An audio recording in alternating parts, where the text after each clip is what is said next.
राजा राम पतित पावन सीताराम।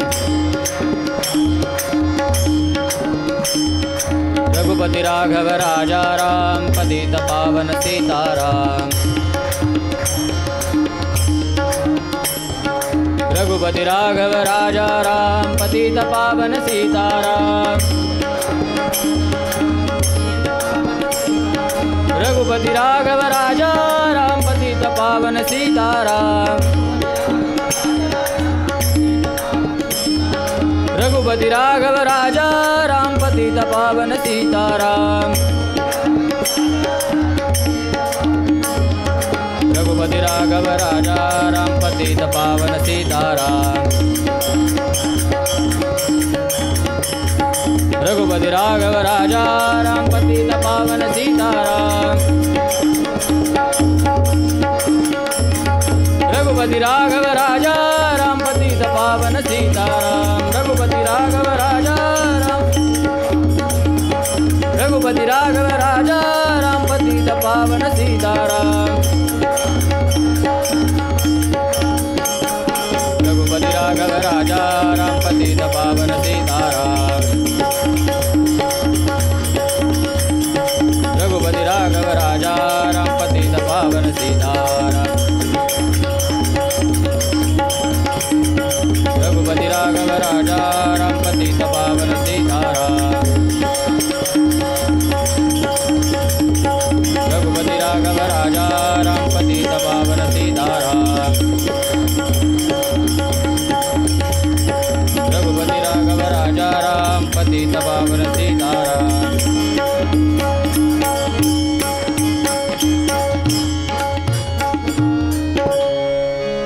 परत एकदा गजर मोठ्याने होऊन जाऊ। जय जय रघुवीर।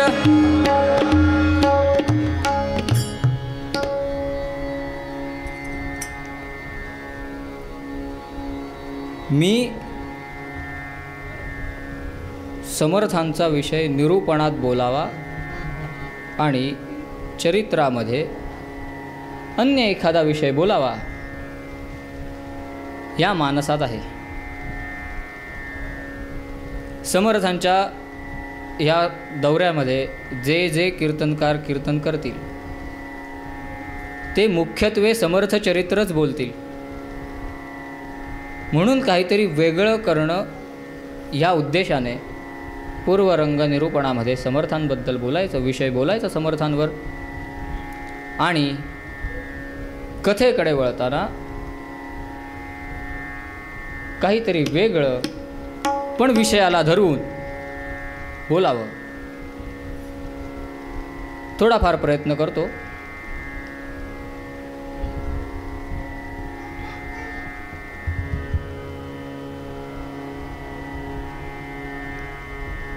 कथा भाग असा आहे, द्वारकेमध्ये गोपालकृष्ण रुक्मिणी मातेच्या मंदिरात आले।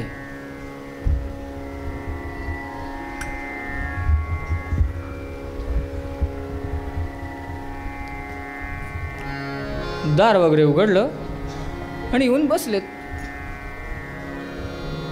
आणि 6 महिन्याचा आजारी जसा कणतो तसे कणले। रुक्मिणी देवी प्रश्नात पडल्या, असं काय झालं, हे कणतात कशाला? म्हणून रुक्मिणी देवी विचारतात, काय झालं, काही होतंय का? भगवंत म्हणतात, हो, काय होतंय? माझी तब्येत बरी नाही ग. तुमची तब्येत बरी नाही आहे? अख्ख्या त्रिभुवनाचा भवरोग नाहीसे करणारे तुम्ही, तुमची तब्येत बिघडते का हो? ते काही मला माहिती नाही, पण माझी तब्येत बिघडली एवढं खरं. ह्यामुळे मला फार अस्वस्थ वाटतंय. मग राजवैद्य बोलवू का? नाही, राजवैद्याचं काही काम चालणार नाही तिकडे. असं काय होतंय तुम्हाला की जिथे राजवैद्यही काम करणार नाहीत?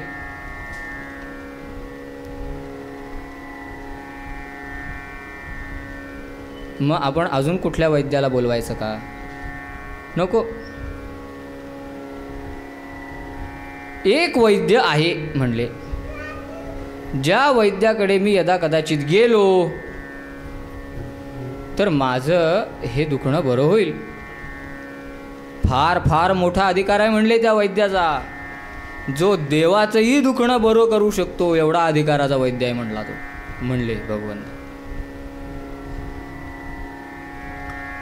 भगवंत वर्णन करतात वैद्याचं.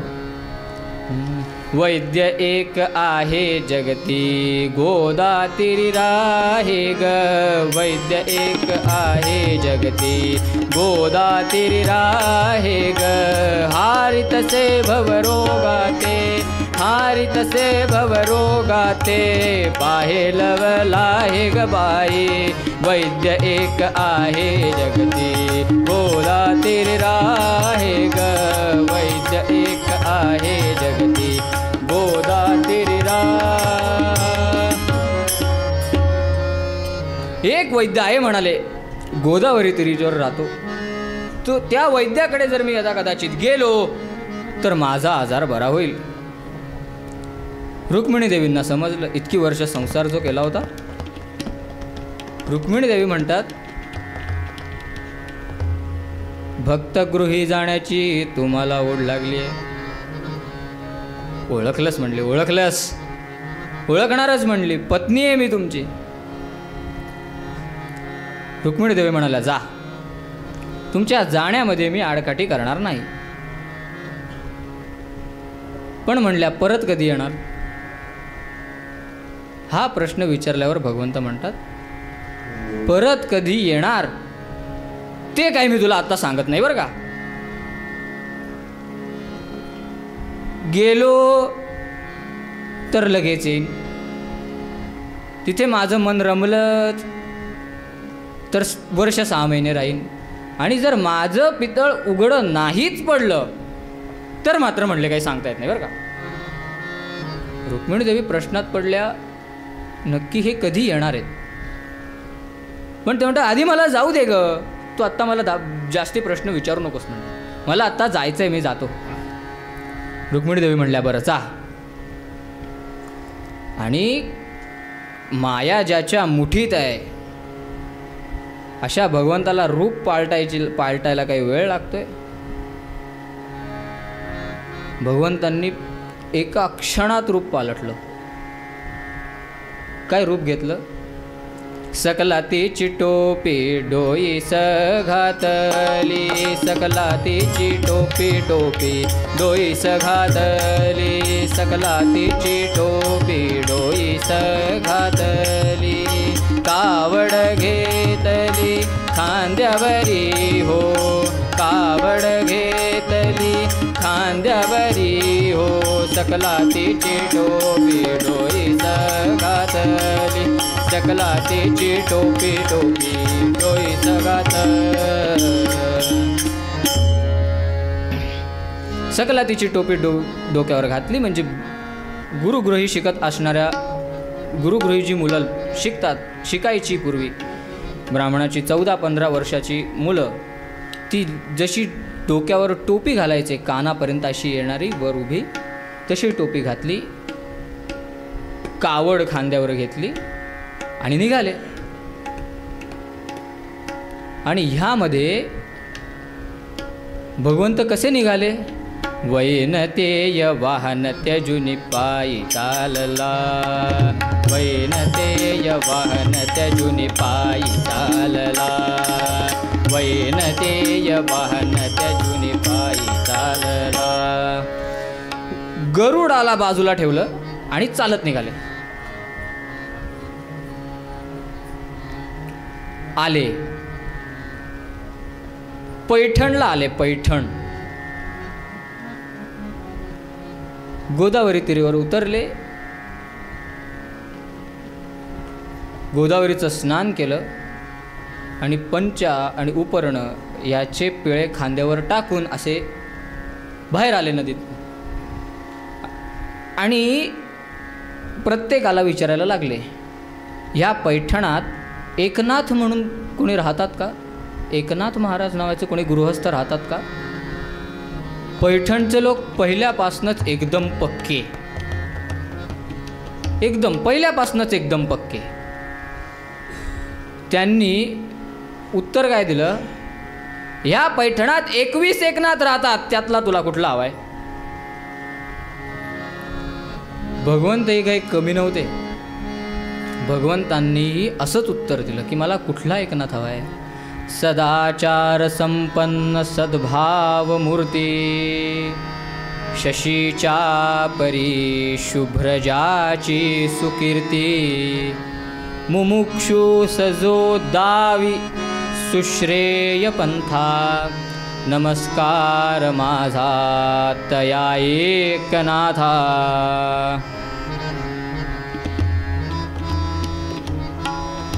असा एकनाथ मला म्हणले हवाय. पैठणकर शांत, पण ते आधीपासूनच गप्प. त्यांनी एकमेक मात्र पत्ता सांगताना मारलीच.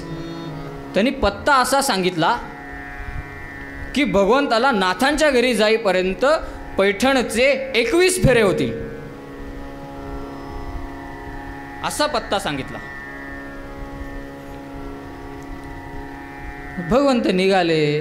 प्रत्येकाला विचारतायत, तुम्हाला माहिती आहे का की सदाचार संपन्न सद्भाव मूर्ती असे एकनाथ नावाचे गृहस्थ कुठे राहतात, कुठे राहतात? विचारत चाललेत. सकाळी प्रकट झालेले गोपालकृष्ण नाथांच्या घरी जाईपर्यंत माध्यान्ह समय उजाडला.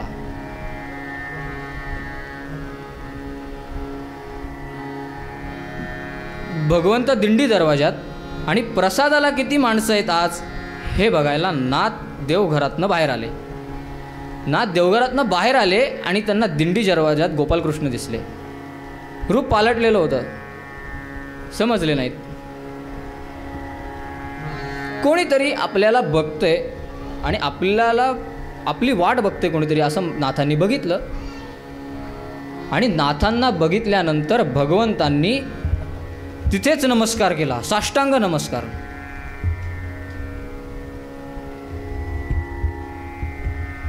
भगवंतांनी तिथेच साष्टांग नमस्कार केला. आणि कोणीतरी आपल्याला नमस्कारही करतंय असं बघून नाथांनी नजरेने खुणावलं, ये ये इकडे ये. आले गोपालकृष्ण नाथांच्या समोर आले.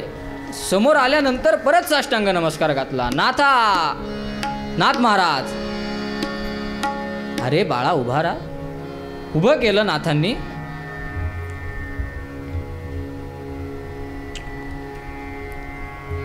आणि गोपालकृष्ण आता नाथांबद्दल सांगतात.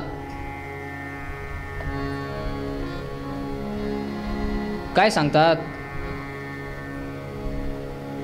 मी इथे का आलो? आपल्या भक्तीचा सुगंध असा चाफ्यासारखा दरवळतोय महाराज. त्या वासाला मी भुललो आणि मी इथपर्यंत आलो.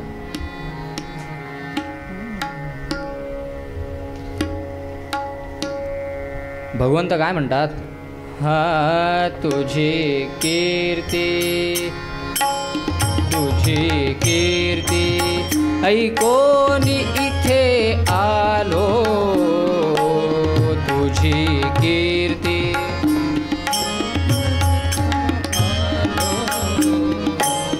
तुझी कीर्ती ऐकोनी इथे आलो. तुझी कीर्ती.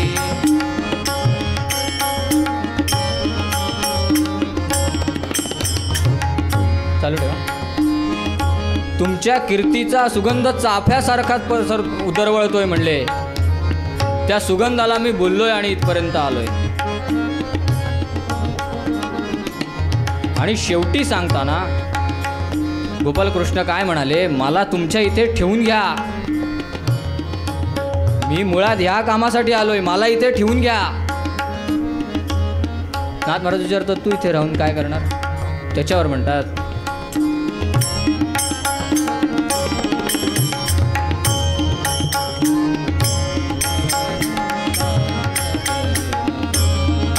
तुझी सेवा, तुझी सेवा, सेवा निष्काम करीन पूर्ण.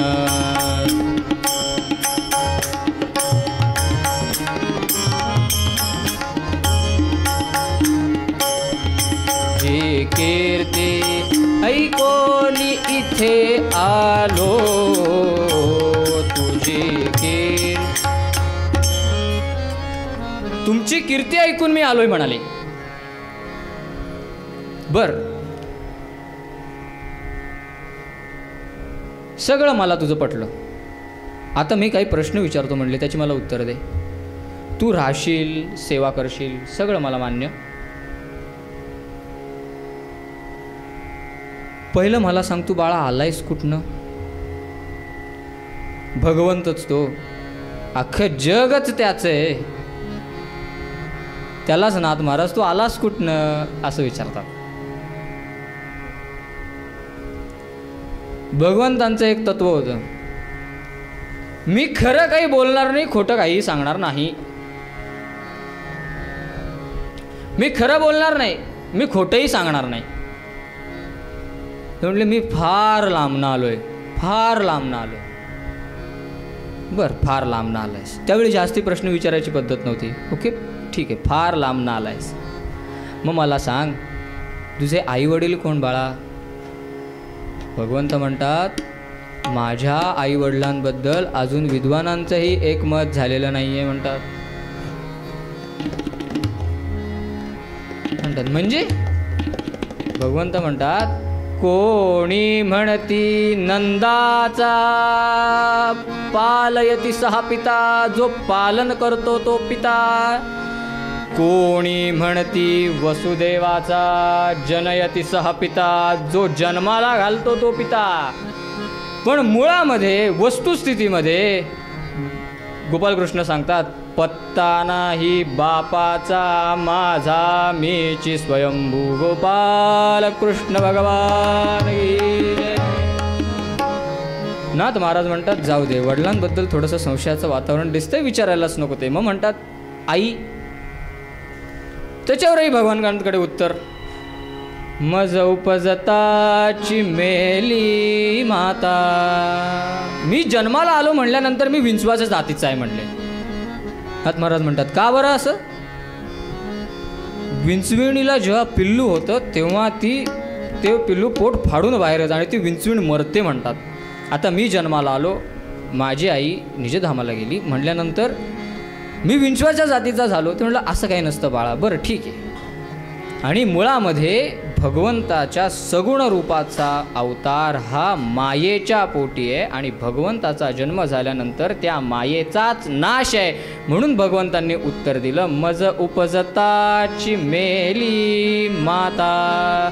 खरं बोलले नाहीत, खोटं सांगितलं नाही. बर, भावंड काही? हो आहे ना, 3 भाऊ आहोत आम्ही. बर,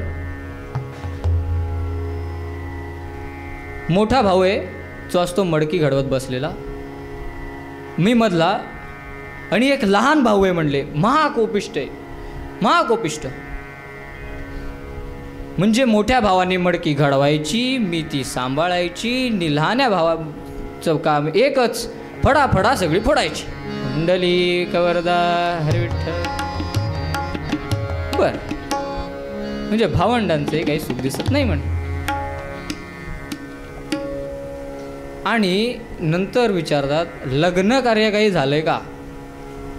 आता हो म्हणावं तर पुढे परत एक प्रश्न येईल की बायको कुठे? आणि नाही म्हणावं आणि हे जर द्वारकेत कळलं ना तर रुक्मिणी म्हणेल भक्तागृही जातो म्हणले आणि 16,108ची 109वी करायला म्हणून गेले.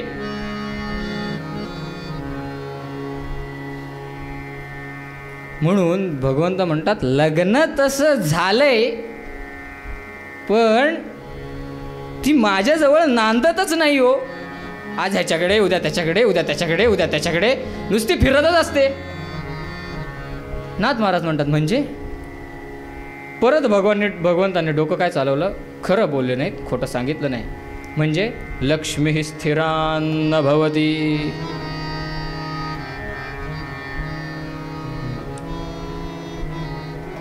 अरे रे म्हणतात नाथ महाराज, म्हणतात अरे रे. बर,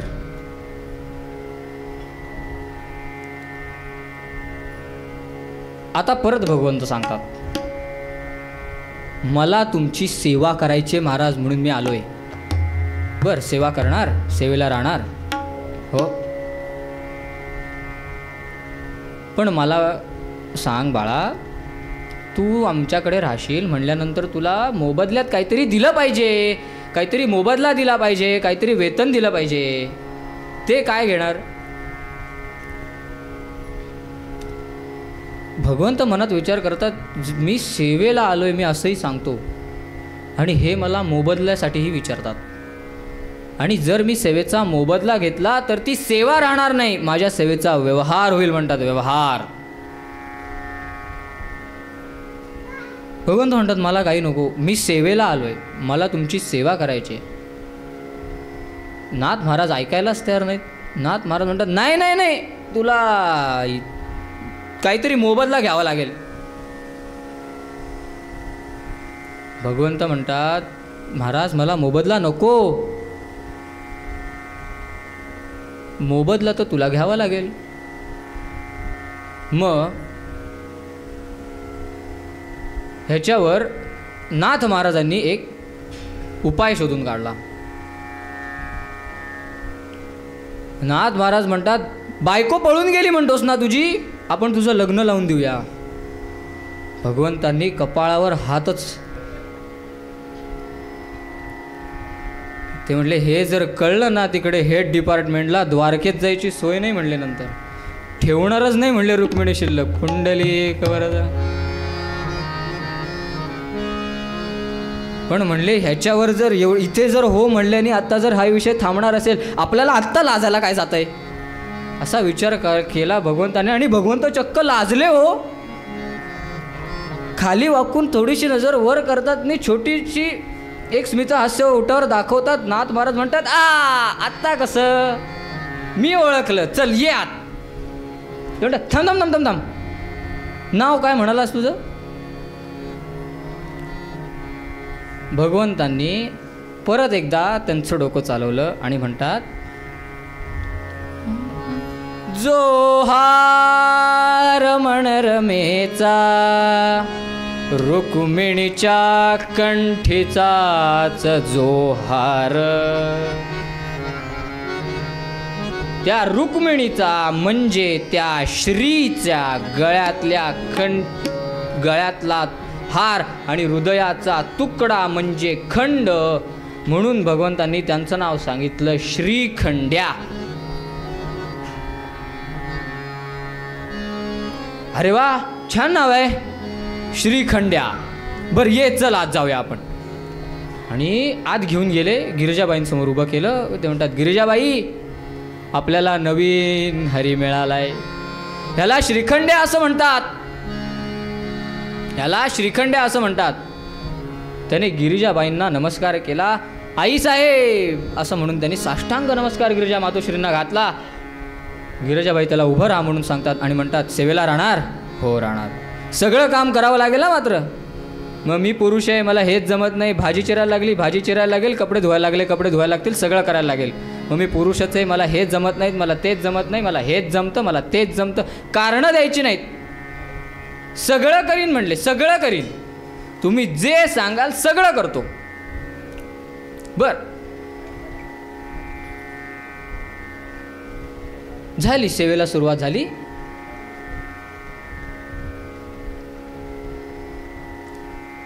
कालांतराने जसं ह्या विषयावर विवेचन होत गेलं, कोणी म्हणतं भगवंतांनी 12 वर्ष सेवा केली, कोणी म्हणतं 24 वर्ष केली, कोणी म्हणतं 36 वर्ष केली.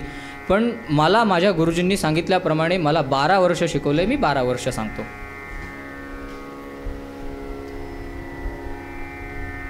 बारा वर्ष सेवा, अविरत सेवा. त्या सेवेवरही बरंच विश्लेषण केलं गेलं. आपण फक्त 2 लक्षणं बघूया. काय? श्री एकनाथ सदनी माधवजी सर्व काम हे करीतो स्वकरे चंदन घाशी गंगेचे पाणी आवडी भरितो स्वकरे दोन लक्षणांनी बघूया आपण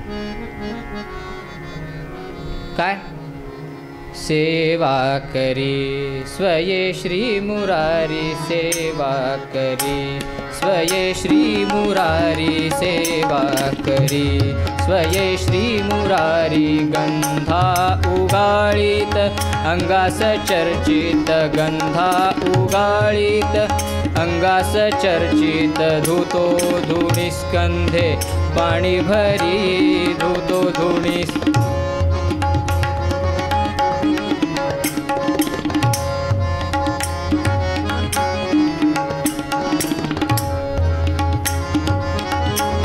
सेवा करी स्वये श्री मुरारी सेवा करी सेवा सेवा करी सेवेला सुरुवात चालू आहे. ह्या श्रीखंड्याचं एक वैशिष्ट्य म्हणजे एवढी वर्ष जी सेवा श्रीखंड्याने केली या सेवेमध्ये नाथांनी श्रीखंड्याला कधीही झोपलेला पाहिला नाही. नाथांच्या आधी उठावं, गंगेवरचं पाणी सोवळ्याने भरून आणावं, अंघोळीचं पाणी नाथांना तोंड धुवायला द्यावं. अंघोळीचं म्हणजे अंघोळीसाठी काढलेलं नव्हे, अंघोळ करून भरलेलं म्हणजे अंघोळीचं पाणी. आपल्याला अंघोळीसाठी काढलेलं पाणी म्हणजे अंघोळीचं पाणी एवढं माहिती आहे. अंघोळीचं पाणी म्हणजे अंघोळ करून भरलेलं पाणी सांगावं लागतं काय. असं पाणी नाथांना तोंड धुवायला द्यावं. आणि दुसरं एक वैशिष्ट्य, नाथांनी कधी श्रीखंड्याला पारोसा पाहिला नाही. कधी नाही की अजून या श्रीखंड्याची आंघोळ बाकी आहे, कधीही नाही. हे आमच्या घरात वाक्य नेहमीच, प्रत्येकाच्या घरात असतं हे वाक्य, माझ्या पण घरात असतं. सुट्टी असली, रविवार असलं चालू असतं, अजून याची आंघोळ बाकी, अजून याने आंघोळ केली नाही. पण 12 वर्षाच्या सेवेमध्ये श्रीखंड्याला कधी नाथांनी पारोसा पाहिला नाही. नाथांबरोबर जावं, गंगेवर पाणी सोवळ्यात नाथांची आंघोळ झाली, नाथांचे कपडे बडवावेत, नदीमध्ये त्याचे पिळे खांद्यावर घ्यावेत, ते नदीच्या काठावर ठेवावेत. नाथांनी जी पूजेसाठी पाणी भरण्याची जी कळशी आहे ती कळशी स्वतः बुडी मारून पाण्यातनं ती भरून काढून सोवळ्याची, ओल्या त्याने भरलेलं म्हणजे ते सोवळ्याचं असतं. रेशमी नेसून पाणी भरलेलं धावत आणलेलं ते सोवळ्याचं नसतं. ओल्या त्याने म्हणजे सोवळ्याचं. तशी कळशी नाथांना पूजेसाठी द्यावी. तिकडनं नाथांसोबत घरी यावं, गंध उगाळून द्यावं. केशरी फुलं, तांबडी फुलं, पांढरी फुलं, निळी फुलं, वेगवेगळ्या प्रकारची फुलं, त्याचे गजरे गुंफावेत, त्याचे हार गुंफावेत, ते नाथांना पूजेला द्यावेत. गंध उगाळून द्यावं, नाथांना पूजेत थोडीशी मदत करावी. नाथांच्या पूजेचं झालं की श्रीखंडाने तिकडनं स्वयंपाकघरात यावं. मोठी मोठी पातेली चुलीवर चढवावी, त्याच्यात आधण ठेवावं. भाजी चिरून द्यायची असेल तर भाजी चिरून द्यावी. तिकडनं होतोय तोपर्यंत नाथ त्या श्रीखंड्याला हाक मारायचे, प्रसादाचं काय ते बघ रे श्रीखंड्या. श्रीखंड्या तिकडनं परत बाहेर जायचा. प्रसादासाठी किती माणसं आहेत ती मोजून तिकडनं त्याची एक अशी मराठीत सांगायचं झालं तर लिस्ट तयार करून किती जण आहेत ते सांगून एकदम असं तयार नाथांसमोर पानं वाढायला घ्यायची. पंक्ती होत आहेत तोपर्यंत परत श्रीखंड्याने आत यावं. गिरिजाबाईंना काय हवंय नकोय बघावं. नाथांचं जेवण झालं, सगळं झालं की गिरिजाबाई आणि श्रीखंड्या ह्यांनी रमत गमत जेवावं. हा नित्यक्रम. परत त्यांचं जेवण होत नाही तोपर्यंत दुपारच्या पुराणाची तयारी. दुपारचं पुराण नाही होतंय तोपर्यंत संध्याकाळच्या नाथांच्या सायं संध्येची तयारी. सायं संध्या झाली की नाथांच्या रात्रीच्या कीर्तनाची तयारी. काय ते सुख आहे. रोज कीर्तन नाथांचं, रोज कीर्तन. नाथांसोबत कीर्तनाला जावं, मागे टाळ चिपळ्या घेऊन उभं राहावं, आपलं गुणगान आपल्याच तोंडून आपण म्हणावं. नाथांसह कीर्तनी रंगे आपुल्या गुणगायनी, साथ दे चिपळ्यांची जोडून, घाशितो नाथा घरी चंदन. आपलंच गुणवर्णन आपण आपल्या तोंडाने परत गायचंय, त्याच्यातच नाचायचंय, त्याच्या त्या नामातच उड्या मारायच्या आहेत, त्याच्यातच भक्ती करायची. हे सुख आहे.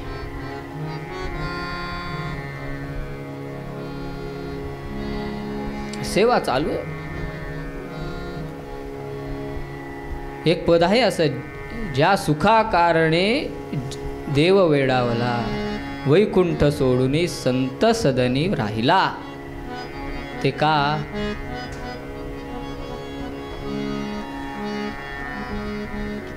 ते का? त्यासाठी सेवा चालू आहे नाथांची अविहत सेवा. कीर्तन झाल्यानंतर रात्रीची जेवणावेळ पंक्ती झाल्यानंतर नाथ पलंगावर पहुडले की त्यांचे पाय चेपावे आणि नाथांना डोळा लागला की ह्या त्रिभुवन नियंता परमात्म्याने मग झोप काढावी. सेवा कोण करतंय ह्यालाही महत्त्व आहे. गरजू माणसाने सेवा केली तर त्याचं कौतुक नक्कीच आहे, पण ज्याला दुसऱ्याची सेवा करायची काही मात्र गरज नाही आहे, त्या त्रिभुवन नियंत्या परमात्म्याने सेवा करावी.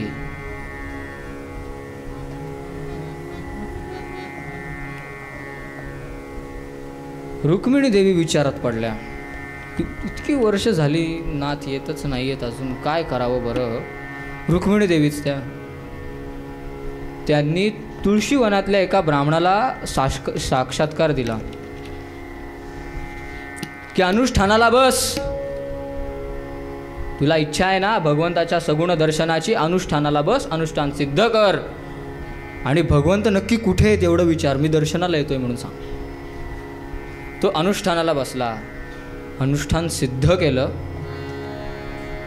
आणि अनुष्ठान सिद्ध झालं म्हणल्यानंतर भगवंताचं एक कर्तव्य असतं की एक काहीतरी निरोप भक्तापर्यंत पोचला पाहिजे. भगवंतांनी त्याला दृष्टांत दिला, तुला माझं सगुण रूप दर्शन हवंय ना, सगुण दर्शन हवंय ना, काहीही एक चकार शब्द न काढता पैठणात ये. जर गावभर करत आलास तर मात्र जेवढं तुझं मी चांगलं केलं ना सगळ्यावर वरवंटा फिरून मारली. दमच दिला म्हणते त्याला. पैठणात यायचं, एकनाथ महाराज म्हणून विचारायचं, तिकडे मी तुला सापडणारच नाही. तिकडे विचारायचं श्रीखंड्या म्हणून कोणी राहतोय का, मी तिकडे श्रीखंड्याच्या रूपात पाणी भरतोय. तुला जर माझं दर्शन हवंय गपगुमान यायचं, श्रीखंड्याचं दर्शन घ्यायचं, चालायला लागायचं आल्या पावली, तरच यायचं. त्याने हो सांगितलं. तो म्हणला भगवंतांना, हो चालेल, मी कुठे काही बोलणार नाही, मी येतो. भगवंतांनी याच्यात नियोजन काय केलेलं, वय झालंय, म्हातारे गृहस्थ आहेत, पैठण आणि कुठे द्वारका कुठं पैठण, ह्यामध्ये मध्येच कुठल्या तरी वाटेमध्ये यमाजी भास्कर समाचार घेऊन टाकतील. म्हणून भगवंत एकदम म्हणाले की हा ये पैठणात. पण सिद्ध अनुष्ठान करून आलेला ब्राह्मण होता तो. पोचला पैठणात, गावभर करीतच आला, भगवंत पैठणात राहत आहेत, मला दर्शन देणार आहेत, भगवंत पैठणात राहत आहेत, मला दर्शन देणार आहेत. भगवंतांची तळ पायाची अशी मस्तकात गेली ना, आणि भगवंत गोदावरीच्या तीरावर पाणी भरायला आलेत, घागरी विसळायला म्हणून पाण्यात घातल्या आणि पाण्यात प्रतिबिंब समोरच्या तीरावर त्याचं. भगवंतांनी कपाळावरच हात मारला. मला वाटलेलं कुठेतरी मध्ये होईल काहीतरी, पण हा आला, आता काय करायचं म्हणले, आता प्रश्न. ठीक आहे, वर ह्यांनी ह्यालाच हाक मारली, ओ पाणके बुवा, ह्या पैठणात एकनाथ महाराज कुठे राहतात का? म्हणले हे. नंतर परत म्हणाले. त्यांना त्यांच्या वेळी आठवलेला प्रश्न आठवला आणि उत्तर आठवलं, पण त्यांनी 21 सांगितलेलं. भगवंत एवढे डोकेबाज. भगवंतांनी सांगितलं या पैठणात 55 एकनाथ राहतात, त्यातला तुला कुठला पाहिजे. आणि वर हा एवढा, हा त्यांनाच इकडे बोलवतो आणि कानात सांगतो, ज्यांच्याकडे ना श्रीखंड्याच्या रूपात ना श्रीकृष्ण वास करतायत ना, त्या एकनाथ महाराजांकडे जायचंय मला. भगवंत म्हणतात तू ये द्वारकेत, तुला द्वारकेत दाखवतो मी.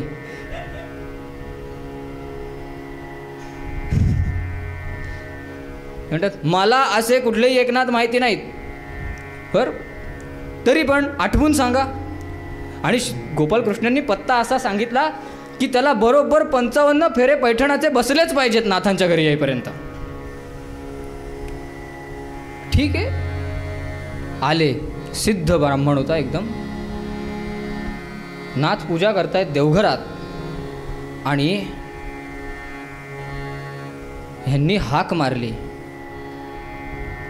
नाथ महाराज. आणि हाक मारली आणि जो उपासक आहे, ज्याचं अनुष्ठान सिद्ध आहे, त्या माणसाच्या आवाजातनं सिद्धता समजते. आणि नाथांना कळलं की हा जो कोणी ब्राह्मण मला हाक मारतोय हा सिद्ध अनुष्ठान करून आलेला ब्राह्मण आहे, जो उपासक आहे. नाथ महाराज चटकन बाहेर आले आणि म्हणतात, हात जोडून नाथ महाराज उभे, काय सेवा करू. मला श्रीखंड्याला भेटायचं आहे. तुम्हाला श्रीखंड्याला भेटायचं आहे. हो श्रीखंड्याला भेटायचं आहे. तुम्ही ओळखता का त्याला. हो ओळखतो. तुम्ही कुठले. मी द्वारकेहून आलोय. बरं द्वारकेहून आलाय. तो श्रीखंड्याही मला तेव्हा तेच म्हणाला, मी फार लांब राहतो. तुम्ही त्याला ओळखता. हो माझ्याच गावचा आहे तो. हो का. मग त्याची पळून गेलेली बायको आली का हो परत.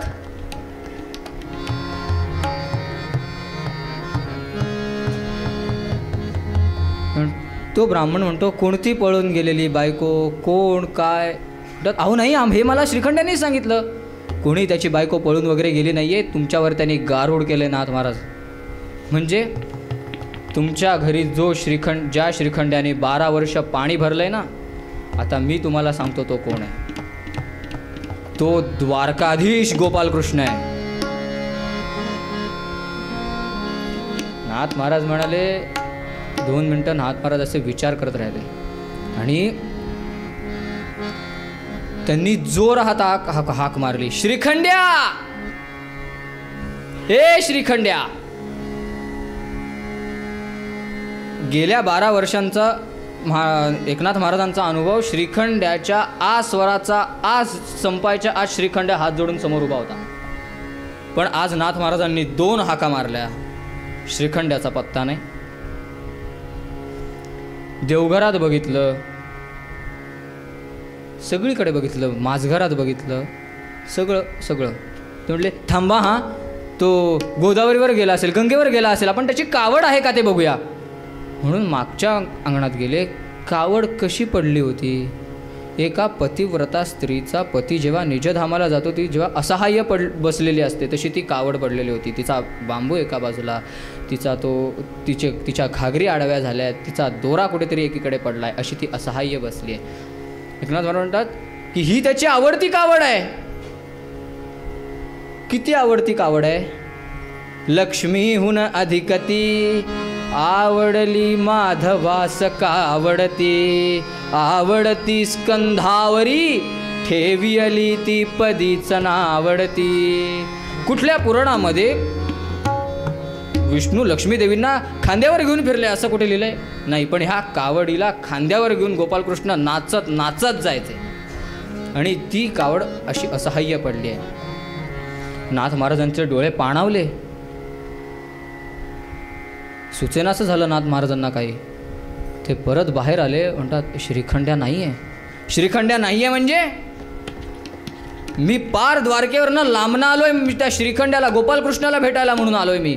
म्हणतात नाथ महाराज एक लक्षात ठेवा, माझं वय जास्ती झालंय, मला जर श्रीखंड्या भेटला नाही मी तुमच्या अंबरठ्यात प्राण देणार. मी तुमच्या उंबरड्यात प्राण देणार. असं म्हणल्यानंतर नाथ महाराज म्हणाले, भगवंता, आत्तापर्यंत तुला राबवलेल्याचं पाप जेवढं मला लागलं, आता हे ब्रह्महत्येचंही पाप माझ्या माथ्यावर घालायचं ठरवलंयच वाटतं. अरे नको रे, नको एवढी परीक्षा पाहू भगवंता, नको एवढी परीक्षा पाहू रे. असशील कुठे तर दे, दर्शन दे. मलाही आता बघायचं आहे तुला. आत्तापर्यंत मी तुला राबवलं, तुला खरकट्या हाताने जेवणाच्या पानावरचं मी तुला उठवलं, त्याचं सगळ्याचं पातक आत्ता माझ्या डोक्यावर बसवतोयस का रे. असं म्हणल्यानंतर ज्या खांबामध्ये श्रीखंड्याचा ज्या खांबामध्ये अदृश्य झाला होता श्रीखंड्या, तिकडनं श्रीखंड्यांनी, आणि वर तो ब्राह्मणही म्हणतो की मला आता श्रीखंड्या म्हणून रूपात दर्शन नकोय, मला आता गोपालकृष्ण म्हणूनच मला गोपालकृष्ण म्हणूनच दर्शन पाहिजे.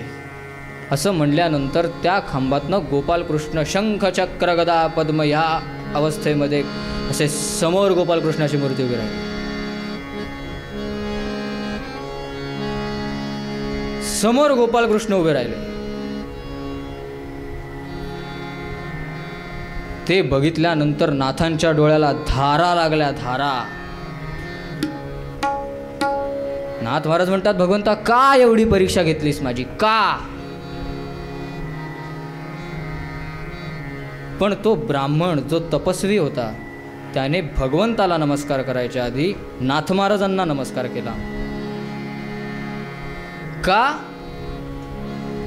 कारण तुमच्यामध्ये, तुमच्या भक्तीमध्ये, तुम्ही केलेल्या नामस्मरणामध्ये एवढी ताकद आहे की द्वारका सोडून गोपालकृष्णाला तुमची सेवा करायला यावं लागलं.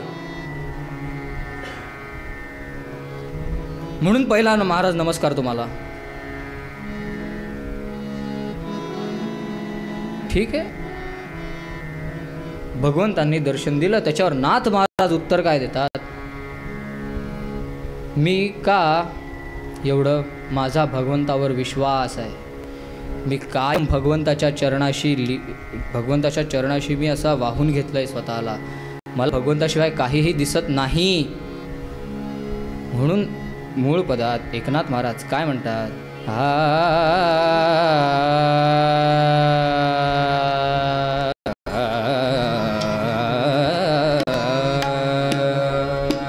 नाम घेतलं पाहिजे सगळ्यांनी, भगवंतावर सगळ्यांनी विश्वास ठेवला पाहिजे, उपासना केली पाहिजे. त्याच्यानंतर आपल्याला मोक्ष, सुख, परमात्मा सगळं मिळणार आहे. पण कसं, अनन्य शरण हरिघा, हरिला अनन्य शरण हरिघा, हरिला अनन्य शरण हरिघा, हरिला तारक तो जगदीश्वर जाणूने, तारक तो जगदीश्वर जाणूने, अनन्य शरण हरिघा, हरिला अनन्य शरण हरिघा,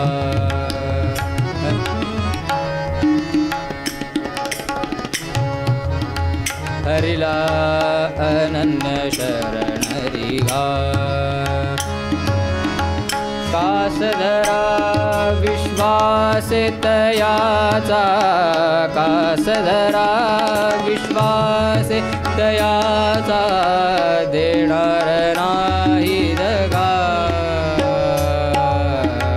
अनन्य शरण हरिघा, हरिला अनन्य शरण हरिघा.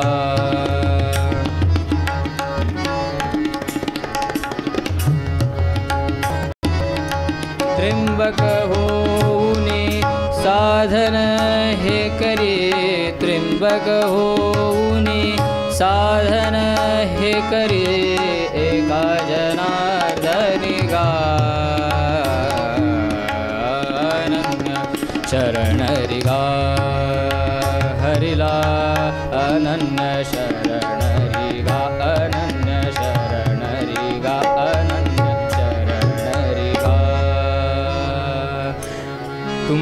श्रोते जगदीश मूर्ती, तिथे माझी व्युत्पत्ती किती अल्प बुद्धिहीन अल्पमती सलगी करीत असे. माझा महाराजांजवळ नेहमी मागणं असतं, म्हणजे माझीकडनं जी काही सेवा झाली, माझ्या तोंडातनं जी काही चांगली वाणी आली असेल ती माझ्या महाराजांची, आणि जे काही कानाला खटकलं असेल ते मात्र माझं. संतवर्य श्री योगीराज प्रभू शंकर महाराज. म्हणा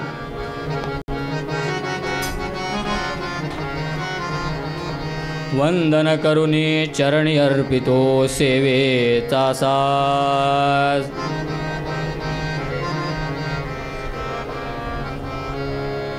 श्री स्वामी समर्थ महाराज की जय. कुंडली गवरदे हर विठ्ठल, श्री ज्ञानदेव तुकाराम, पंढरीनाथ महाराज की जय. जय जय रघुवीर समर्थ. गुरुजी आरती घ्यायची. शेवटी भगवंताकडे काय मागायचं? हे चिदान देगा देवा तुझा काही न आवडी याची माझी सर्व संपदा संत संक देवा सदा. तुका म्हणे गर्भवासी सुखे घाल